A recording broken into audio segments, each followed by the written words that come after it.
Hey everybody, this is Bo back in the Sports Lounge. We want to do a shout out to our 1.5 million listeners from all over this globe and the military bases that make it happen out there. Thank you so much for clicking on, texting, and emailing us your guest ideas. We're going to go all the way out to Mesa State football, talk to head football coach Joe Ramunno. Coach, thank you. Hey, thanks for having me on, Bo. Absolutely, Coach. Coach, we can go over win-loss records, but you know what? In each program, there is a lot of good football going on inside of each play and each series. Who are those guys in the first two games that have really solidified themselves on this program?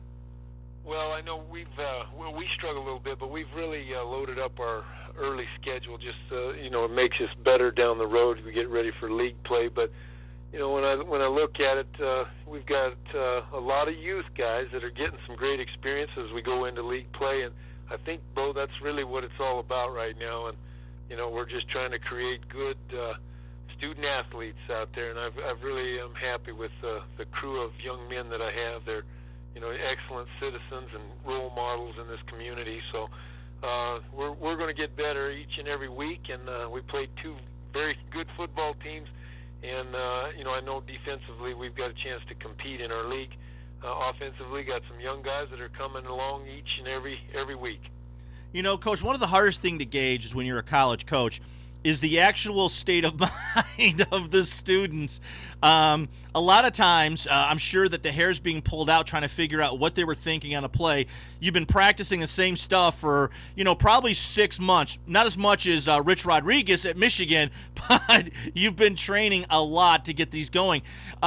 You've got a nice young squad, but you also have a nice mix of senior leadership. Who are those guys the last two games that have really stood out as far as being the generals on the football field and sort of identifying themselves by accident as being those potent leaders that you need in the locker room at halftime? Well, I tell you, one guy that's really stood out for us is Aaron Silverthorne. He's a young man that's played a lot of football for us. Started for 4 years.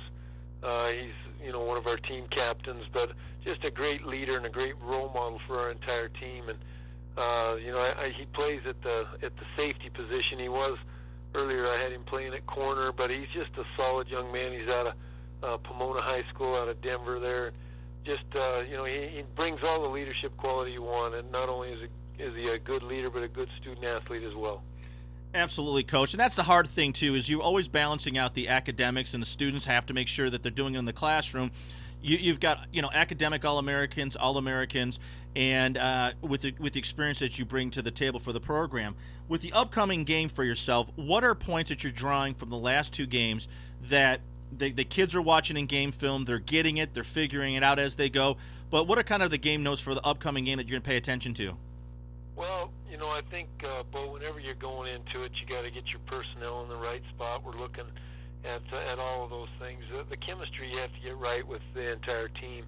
But I think as we go into it, it's the same standards of football that have been around forever. You got to make sure that you control the football. You can't turn it over, and you got to be able to stop the run.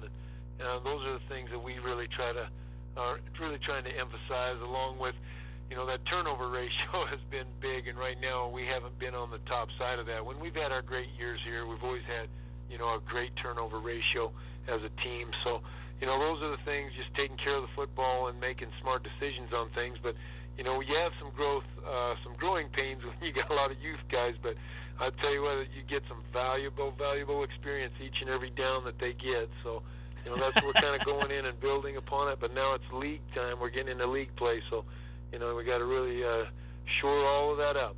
Coach, you've got you got the last two games: University of Nebraska, Chandra State, Adams State, Western State, Colorado State. When you say league play, that is a tough roadmap that you're coming into for yourself. Every year, every coach finds a way to energize themselves in the off season. But when you look at this program, I bet you were looking at it the entire time, trying to figure out how you guys match up down the stretch. Well, and that's it. There's a lot of parity within our league, and we're not, at the Division II level, we're not, a full scholarship.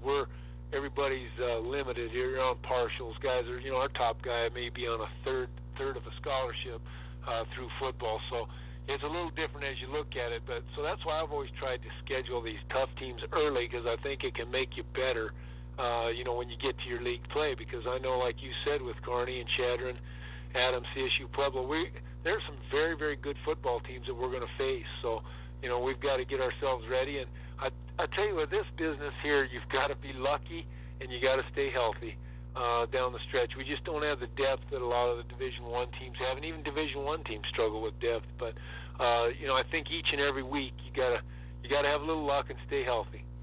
Coach, it's so difficult when you start talking about programs and following. There's so many good games that go on every single week.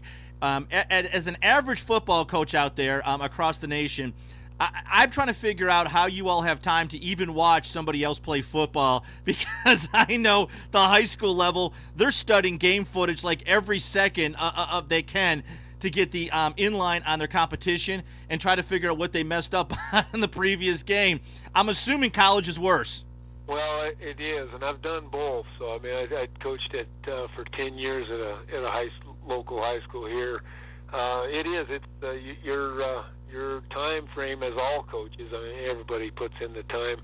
I mean, you got guys that are volunteering; they're putting in 90 hours a week, so it's kind of tough at times. But like yesterday was a light day, and it was about 14 hours. So you're always constantly, you got to break down film. You're trying to get it into your edit systems and all that. You're hoping your technology holds up so that you can get all the stuff input. Then you've got to get the team prepared and getting all of those things going. So it's a busy livelihood. It's one that we chose, though, so we can't complain or blame anybody else. Yeah, absolutely, Coach. It definitely is. Now, before we let you go, real quick, is something we added on now. What is, I know it's at 2 games into the season. We got an upcoming game, but for those students right now that are sitting in high school and they're practicing and getting ready to go to school, because a lot of high schools haven't started yet, what is your advice to a lot of the kids across the nation that are thinking of playing college ball right now? We know academics is number one. We preach it here in the station, and most of the schools we deal with are always harping on a 3.5 grade point average and making sure the SAT scores are high as they can go. But as far as physically, what are you seeing that high school students are lacking, even the ones that look great on game film? Well, I don't know. There's so many good coaches out there that are preparing guys. I think live where you're at and do what you're doing at that time is what I would always suggest to people. I mean, it's so important, as you said, Bo, the academic side of it is much more important than the athletic side of it and anything that we do.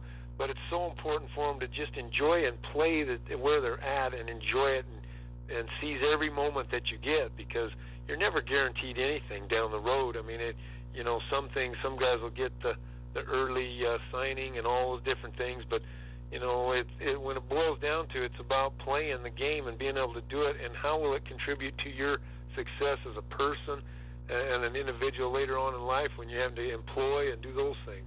Absolutely, Coach. Thanks you so much for showing up and being so tough. We're going to ask you to give you another call in about a month and check on progress so far. You bet, Bo. It'd be great. Hey, Joe Ramunno from Mesa State Football. He's always one of our favorite stops. We had a hard time getting him on because our schedules just never worked out, but he made the time for us. Coach, you take care of yourself. Thank you, Bo. We are off the air.